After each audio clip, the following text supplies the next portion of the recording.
Hello guys, तो कैसे हैं आप लोग। इन दिस वीडियो आज हम बोरुटो मांगा चैप्टर 66 का प्रिडिक्शन करने वाले हैं। सो बी रेडी फॉर दिस। ये वीडियो काफी ज्यादा लंबी होने वाली है। वेल, तुमने क्या आज तक नोटिस किया है कि किशिमोटो अपनी नारुतो सीरीज में साइंस का प्रयोग भी करता है। ये जैसे पता ही नहीं था हमें। तुमने देखा होगा नारुतो सीरीज के अंदर चाक्रा फ्लुएंस को एक्सप्लेन करने के लिए Kishimoto blood circulation body structure का सहारा लेता है, जिसमें किशिमोटो एक्सप्लेन करता है कि चाक्रा भी ब्लड की तरह ही काम करता है। चाक्रा पूरी बॉडी में ब्लड की तरह फ्लो करता है। तुम इसके लिए हमारे दरवाजे पे चले आए।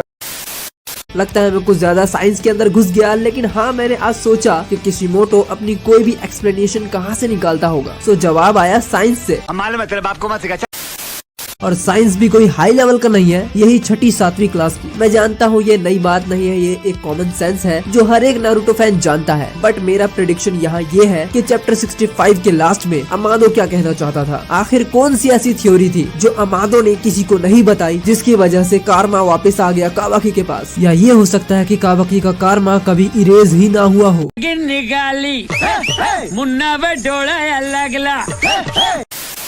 आज हम इस चीज का प्रेडिक्शन करने वाले हैं कि अमादो की एक्सप्लेनेशन क्या हो सकती है। देखा जाए तो कुछ चैप्टर्स पहले अमादो ने ही कावाकी को कहा था, इशिकी के मरने के बाद अब तुम्हारे पास से इशिकी का कारमा इरेज हो चुका है। अगर तुम्हें कारमा की पावर्स को यूज करना है तो तुम्हें नया कारमा लगवाना पड़ेगा। और तुम जानते ही हो कि क्या हुआ था। कावाकी ने कारमा लगवाने से मना कर दिया था। या हो सकता है मेन प्लॉट यही हो, कावाकी ने नया कारमा लगवा लिया हो और किशिमोटो ने हम ऑडियंस का चूना लगा दिया हो। तेरा तो गेम बजाना पड़ेगा।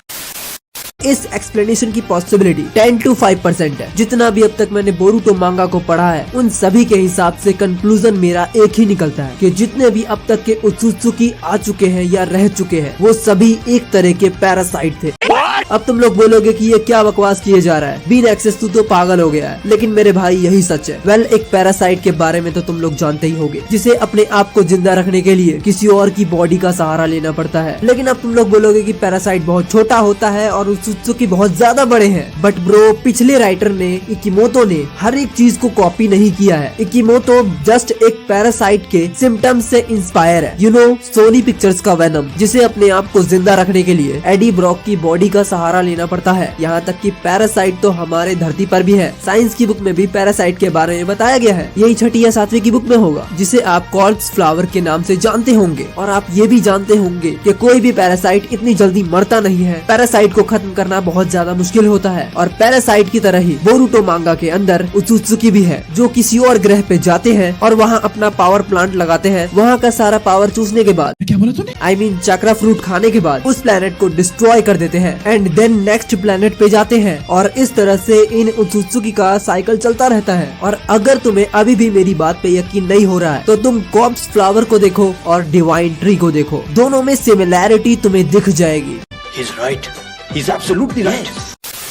अगर तुम्हें अभी भी यकीन नहीं हुआ, तो नेक्स्ट एक्सप्लेनेशन तुम्हें आराम से बता देगी कि एक उत्सुत्सुकी एक पैरासाइट ही है। एक पैरासाइट को तुम हरा नहीं सकते हो, उसे मार नहीं सकते हो, बिकॉज अगर उसका छोटा सा भी अंग रह गया तो वो दोबारा से ग्रो कर जाएगा और तुम फिर उसे रोक भी नहीं सकते हो। चलो इस बार एग्जाम्पल कैस्कटा प्लांट का लेते हैं, जो तुमने हर जगह देखा होगा, जो हर जगह रहता है। और ये पैरासाइट प्लांट अगर किसी पेड़ के ऊपर लग जाए तो उस पेड़ को जलाना पड़ता है। सेम थिंग वेनम के साथ है। वेनम मूवी के फर्स्ट पार्ट के एंडिंग में सभी को लगता है कि वेनम मर चुका है, क्योंकि वो जलकर खाक हो गया था। बट वेनम के एक अंश ने उसे वापस वेनम बना दिया। तो तुम अब पूछोगे कि ये उत्सुत्सुकी के ऊपर कैसे अप्लाई होता है। ब्रदर, ये अप्लाई नहीं हो रहा है, तुम शुरुआत से देखते हुए आ रहे हो, अभी भी ये चल ही रहा है। भाई साहब, कुछ ज्यादा नहीं हो गया ये?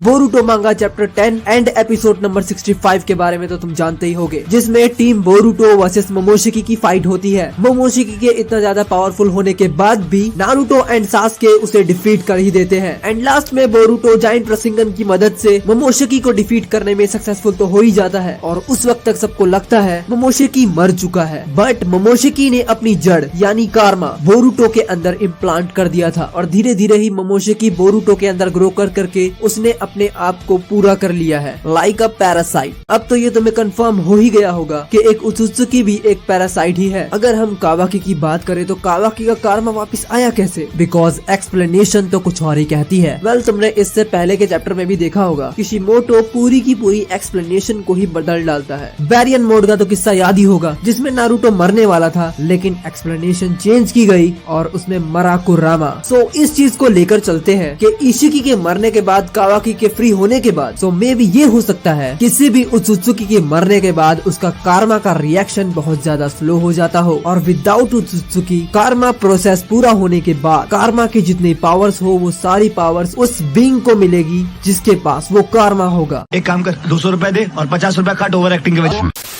और ये भी एक पैरासाइट का ही रिएक्शन है, क्योंकि कैस्कटा प्लांट की बात करें दोबारा से, कैस्कटा प्लांट को अगर आपने जला दिया तो उसे उसी जगह पे दोबारा से ग्रो होने में 1 से 2 साल लग ही जाते हैं और रियल में ऐसा होता है। और इसी कैस्कटा प्लांट की तरह कार्मा भी एक अलग तरह का पैरासाइटिक फॉर्मूला है। अगर किशिमोटो पैरासाइट थ्योरी के साथ चल भी रहा है तो उसे पूरा यूज नहीं करेगा। Goddamn right. सो हो सकता है कि आगे चल के फ्यूचर में कावाकी को एक उत्सुत्सुकी की सारी पावर्स मिले, बस फर्क इतना होगा कि वो एक उत्सुत्सुकी नहीं होगा। और ये चीज तुमने देखी भी होगी चैप्टर 65 में कि कावाकी ने जायंट रसेंगन को एब्जॉर्ब किया था, वो भी पूरी तरीके से। और हो सकता है कावाकी इसी तरह से हमेशा ग्रो करेगा। अभी मजा आएगा ना भिड़ो। So this is my theory about how Kawaki karma back. So अगर आपको ये थ्योरी अच्छी लगी, यूजफुल लगी, so प्लीज लाइक करो एंड चैनल को सब्सक्राइब करो, बेल आइकन जरूर दबा देना। Thank you for watching guys, मिलते हैं नेक्स्ट वीडियो में।